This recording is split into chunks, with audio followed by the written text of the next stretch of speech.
నమస్కారం కృష్ణారావు గారు. ఐవీఆర్ టాక్స్కి పునఃస్వాగతం. పశ్చిమ బెంగాల్లో అటు లెఫ్ట్ గవర్నమెంట్ అయిపోయిన తర్వాత తృణమూల్ కాంగ్రెస్ రాజ్యాధికారంలో వచ్చిన తర్వాత ఈ బంగ్లాదేశ్కు సంబంధించినటువంటి తస్లిమా బయాన్ను పంపించేసింది. అంటే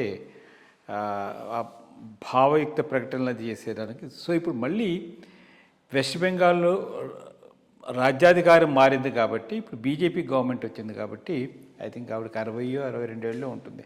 ఆ తస్లిమా బయాన్ వచ్చి భావ ప్రకటన చేయడానికి మీరు అవకాశం ఇస్తారా లేదా అని ఒక ప్రశ్న వేసింది.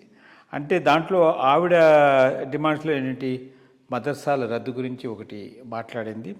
తర్వాత యూసీసీ మద్దతు కావాలని, యూనిఫామ్ సివిల్ కోడ్ దాని మీద కావాలని, తర్వాత ఆల్రెడీ బంగ్లాదేశ్ గవర్నమెంట్ మీద, యూనస్ మీద, దాని మీద కూడా చాలా విమర్శలు చేసింది. తర్వాత అఫ్కోర్స్ అందరూ తీసుకునేది ఈ నీట్ పేపర్ లీకుల మీద.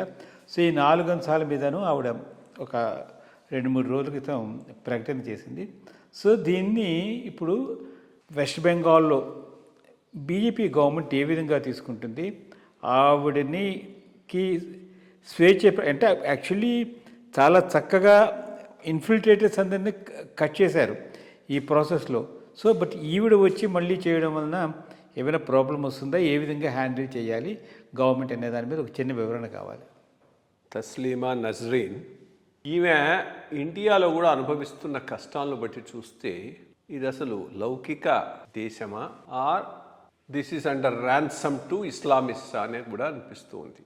అంటే ఇది మంది మొదటి నుంచి మనం సెక్యులర్ గవర్నమెంట్ అనుకున్నాము, అన్ని మతాలు, అన్ని భావ ప్రకటన స్వేచ్ఛ, ఎవ్రీథింగ్ ఈస్ హియర్ అని.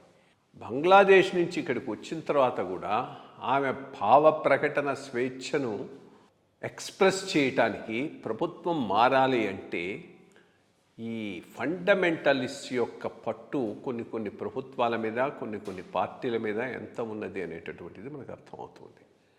ఈ తస్లిమా నస్రీన్ హైదరాబాద్ వచ్చింది. హైదరాబాద్లో ఆమె ఒక మీటింగ్ పెట్టాల్సింది. అప్పట్లో ఎంఐఎం వాళ్ళు వచ్చి గలబా చేసి ఆల్మోస్ట్ ఆల్ మ్యాన్ హ్యాండిల్ చేస్తే, ఉమెన్ హ్యాండిల్ చేస్తే అక్కడి నుంచి వెళ్ళిపోవాల్సి వచ్చింది.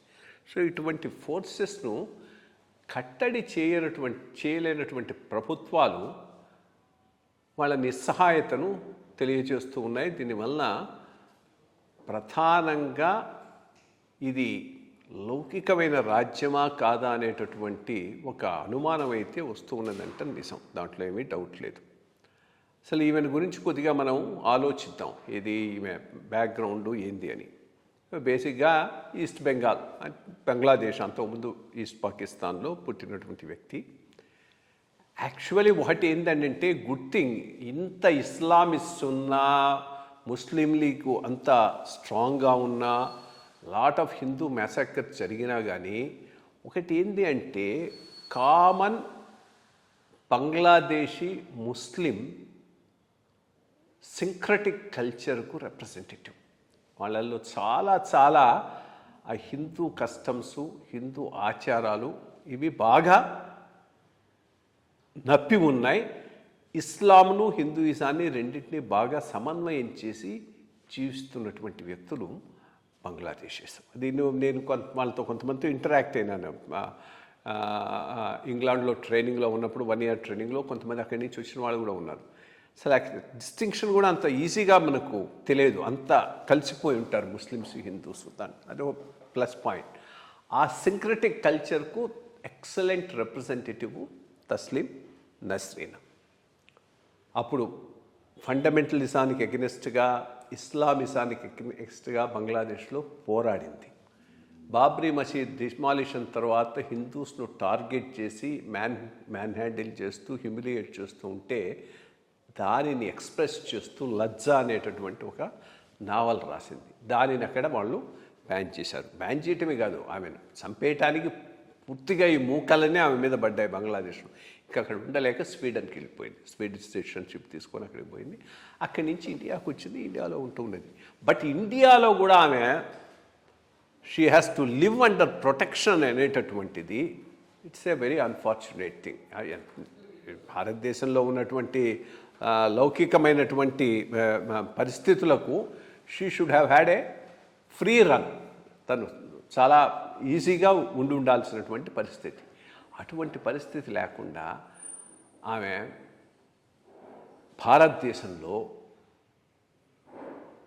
ప్రొటెక్షన్ కింద బతకాల్సి రావటం, తనకు కల్చరల్గా దగ్గరైనటువంటి వెస్ట్ బెంగాల్ రాష్ట్రానికి వెళ్ళటానికి ప్రభుత్వం మారిన దాకా వేచి చూడాల్సింటే అసలు భారతదేశంలో ఇది ఒక లౌకిక రాజ్యమా, మత ప్రకటన స్వేచ్ఛ ఉందా, ఈ మూకల యొక్క వాళ్ళ దాడికి వాళ్ళ యాటిట్యూడ్కు భయపడి ప్రభుత్వాలు పనిచేస్తూ ఉంటే ఇది చాలా అన్ఫార్చునేట్ థింగ్. ఇప్పటికైనా కానీ ఆమె అక్కడికి వెళ్ళేటటువంటి పరిస్థితి ఏర్పడటం అనేటటువంటిది ప్లస్ పాయింట్. ఆమె అక్కడికే కాదు, బంగ్లాదేశ్ కూడా వెళ్ళేటటువంటి పరిస్థితి రావాలి. అటువంటి పరిస్థితి రావాలంటే అక్కడ అటువంటి ప్రభుత్వం రావాలి. అది వచ్చినా కానీ పోగలదా డౌట్ఫుల్. ఎందుకంటే ఈ ఈ మిలిటెంట్ ర్యాబిట్ మూకలు, ఈ ముల్లాసు గుల్లాసు వీళ్ళ ఇన్ఫ్లుయెన్స్ బంగ్లాదేశ్లో చాలా జాస్తిగా ఉంది. చాలా violent minorities, but very violent minorities ఏమైనా చేయగలవు. దే హోల్డ్ గవర్నమెంట్ను కూడా ర్యాన్సమ్ కింద పెట్టుకోగలిగినటువంటి శక్తులు అక్కడ పనిచేస్తూ ఉన్నాయి. సో ఇది ఈ రోజు ఉన్నటువంటి పరిస్థితి. ఇన్నాళ్ళకైనా ఈమె అక్కడికి పోయి తన వ్యూస్ ఎక్స్ప్రెస్ చేసేటటువంటి పరిస్థితి వచ్చినందుకు సంతోషిస్తున్నాను. హైదరాబాద్లో కూడా అట్లాంటి పరిస్థితి ఉండాలని కోరుకుంటూ ఉన్నాను. బికాస్ లాస్ట్ టైం వచ్చినప్పుడు సడన్గా she has to exit because కొన్ని ఈ మూకలు వచ్చి ఆమె మీద దాడి చేయడం జరిగింది.